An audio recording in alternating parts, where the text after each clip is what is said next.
call it my map book. We can see what's coming before it happens. Iris, you're gonna get pregnant in 3 months. This new speedster wants to build a time machine. I swore I would make sure that we always had a future. I don't want to know everything that's going to happen. I just want to be able to choose it. You got a mutiny on your hands. What do we have to lose? The whole timeline will be at stake. I need your help to save the world. I have nothing to live for. Yes, you do. I'll show you. John Barry? Not. We can do the impossible. Flash, let's do this one last time. The Flash final season begins February 8th, free next day, only on the CW app. Welcome back, everyone. It's Charlie. They dropped a new Flash trailer. We'll break it down. There's a whole bunch of Easter eggs. If you're brand new to the channel, be sure to subscribe to get all the videos. We obviously have the Flash movie coming, and the Super Bowl is happening in the next couple of weeks. There'll be a new trailer for the Flash movie during that as well. I know there's a ton of questions about what's happening just in the larger DC universe and the Arrowverse because of the big James Gunn reboot. He just released that DC Studios trailer. I did a much bigger video for it, so I'll post a link at the end of this and down in the description below where he talks about all the new projects, the movies and the TV series in DC Phase 1, which they're calling chapters now. As he says in the trailer here, this is basically the last run for the Flash TV show and essentially the end of the Arrowverse. Superman and Lois is still technically part of the multiverse of the Arrowverse. It takes place on a different Earth. It's not on the same Earth as the Flash. But because the CW basically sold itself to Nexstar and they're canceling all the more expensive programs in most of the Arrowverse shows, like Nexstar is the one that's canceling most of these shows, it sounds like they'll also probably cancel Superman and Lois after this current upcoming season, just because it's so expensive to make. But the biggest villains characters they're doing during Flash Season 9, you see most of them during the trailer here, is the Red Death. A couple versions of the Reverse Flash are back, like Matt Letcher is back, Tom Cavanaugh separately will return, but not as that exact same Reverse Flash that Barry killed at the end of Season 8. Tom Cavanaugh's already played a billion different characters on the show, so no surprise there. Eddie Thawne is coming back, and it seems like they're finally paying off the fan casting for him as Cobalt Blue from the comics. And obviously Stephen Amell coming back as Oliver Queen. And in the set pics, you actually see him in classic Green Arrow gear, so it's not just Spectre Oliver Queen coming back and using his god-tier powers to fix all Flash's problems with a snap of his fingers. This is the video Stephen Amell also posted when he was filming his scenes. Oh, hey there. Yeah. I'm coming back for the 9th and final season of The Flash. Why? Doesn't matter. How? Doesn't matter. Greg Berlanti called me up and he said, The Flash is ending, would you like to? And I said, yes. You don't even have to finish your sentence. I have always loved coming over as Oliver Queen, Green Arrow, Spectre, a Nazi, The Flash, you name it, to The Flash. I love the cast. I love the crew. So, for Greg Berlanti, thank you. For Eric Wallace, thank you. For Grant and Candace and Danielle, who's directing, and the rest of the cast, thank you for having me. Don't ask me any more questions about it. Just tune in when it airs later this year.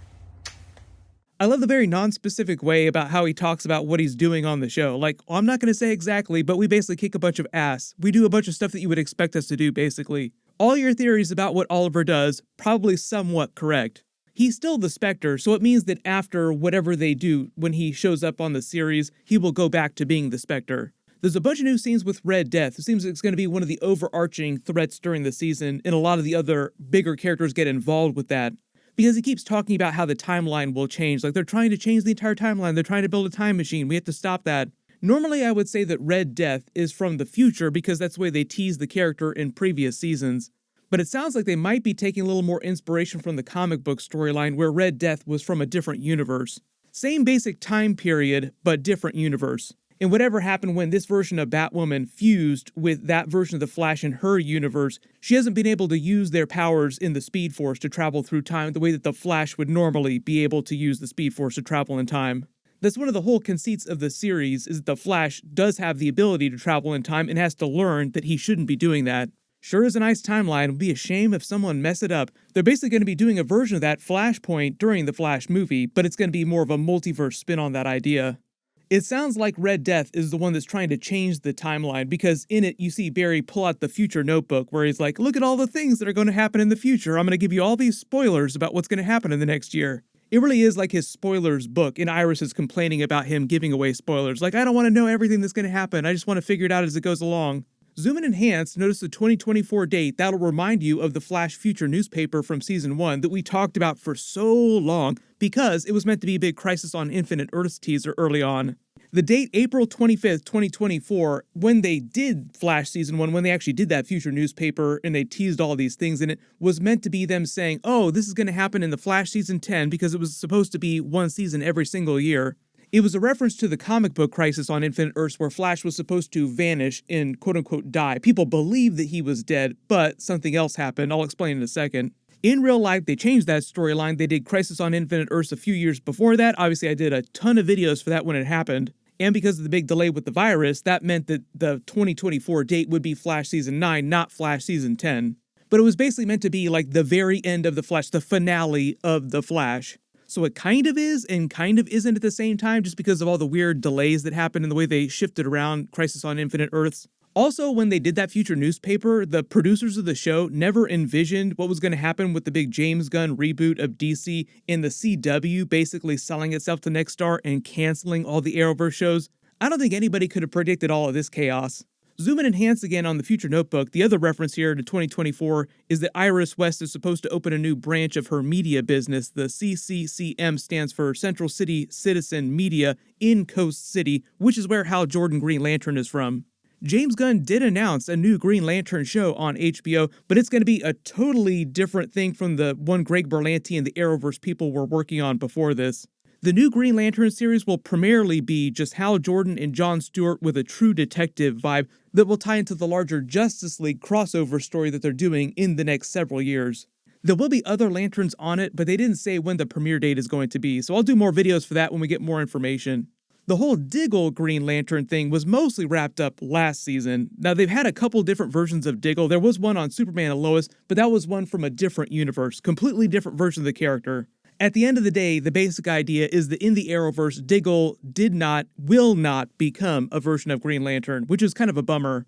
It really did seem like they were trying to tease that for several years, but then the DC people, the powers that be, basically told the Arrowverse people, no, you're not allowed to do Green Lantern, so get rid of this. Flash tells Iris she's going to get pregnant with Nora in 3 months. We've seen her many different times at different ages. The adult version, we've seen her as a baby. My guess is that during the finale, we'll either see her be born or something close to that, like we'll see her be born during the season. This is Owen Mercer. He's the new Captain Boomerang. He's wearing a more comic book accurate suit. He's meant to be the son of the Digger Harkness Captain Boomerang from previous seasons. And that actor, if you saw Stargirl, actually played a version of Eclipso on that series. We see more of the Flash's rogues gallery. It seems like most of them are working with him. They're kind of anti-heroes at this point. When he says the whole timeline will be at stake, it just sounds like it's part of the overall Red Death plot. In the Matt Letcher, Eobard Thawne, and Eddie Thawne Cobalt Blue storyline will be part of that. The person in the bar is Chillblaine. He's back from previous seasons. He's another cold-based character as part of Caitlin Snow's Killer Frost storyline. They teased the return of Killer Frost last season. You kind of see some of that in the trailer too. He started out as a villain and had a very Killer Frost type of story arc where he slowly started to become a better character and help them, but he's also more of an anti-hero type of character. He had a relationship with Killer Frost, now she's coming back, so his storyline is mostly with the Killer Frost character. A lot of questions about how they're going to end the show too, so early predictions, like I said, probably teasing Nora being born or she'll already be born before the finale. The Flash is supposed to die sacrificing himself, or everyone thinks that he dies, as per the Future newspaper. I think that they'll pay off the rest of the Future newspaper, but in an unexpected way, because originally, like I said, it was meant to be Crisis on Infinite Earths, and it's going to be a little bit different this time. The whole idea is that the Flash is supposed to vanish in this big crisis, quote unquote, and then after the fact, Iris winds up writing the story of the Flash, like the story of his life as a superhero, not giving away all of his secrets, using her media business, and winds up winning a Pulitzer Prize for that, and that's what makes the Flash famous, like in the larger sense of the DC universe. But going forward, the whole idea is that she raises Nora and her brother by herself, like the Flash isn't around when they're growing up. Because, and here's the thing, he doesn't technically die, like he kind of dies, but he doesn't die at the same time. My early theory, what they might wind up doing is they'll pay off the comic book storyline where he winds up sacrificing himself, but he becomes the bolt of lightning that originally gave him powers in season 1. So that like electrical circuits, like we're talking about energy here, his life is essentially a closed loop, where he always winds up sacrificing himself in some future catastrophe, but then becomes the bolt of lightning that gives him powers, so that in every timeline, he always winds up becoming the Flash. You can let me know in the comments how you think they're going to end the Flash series, but I just feel like they're going to pay off that future newspaper, meaning that he will have to disappear and not be around in the future for some reason. I know a lot of you are wondering if he's going to have a cameo scene in the Flash movie because Ezra Miller had the cameo scene during Crisis on Infinite Earths. Maybe a small scene when the Flash is crossing through the multiverse in the movie. I'm not expecting like a real big scene. I'm also really hoping that John Wesley Shipp has some kind of special cameo scene during the movie too. And because of James Gunn's big DC reboot, like them getting rid of the Arrowverse, the whole idea is that in the future, Grant Gustin could always come back as a multiverse version of the Flash or as a different character, the same way that John Wesley Shipp came back after the 90s Flash series as different versions of the Flash and as Barry's father. So just because they are kind of getting rid of the Arrowverse doesn't mean that Grant Gustin will never ever play the Flash again, like he could always come back in future DC projects. Technically, all the stuff is still canon through the multiverse. And James Gunn is just saying that all of his DC stuff will be mostly focused around one particular universe that's a little bit different from the previous ones because of what's going to happen during the Flash movie. The Flash movie is supposed to reboot the larger DCEU, but not everything is going to change. Like some actors will continue, but the Flash will be changing, quote unquote, some stuff. They'll drop the next trailer for that when the Super Bowl comes, so make sure you enable alerts for my channel so you don't miss that. Everyone click here for that new Flash trailer video, and click here for my new Kang vs. the Avengers video. Thank you so much for watching, everyone stay safe, and I'll see you guys in the next one.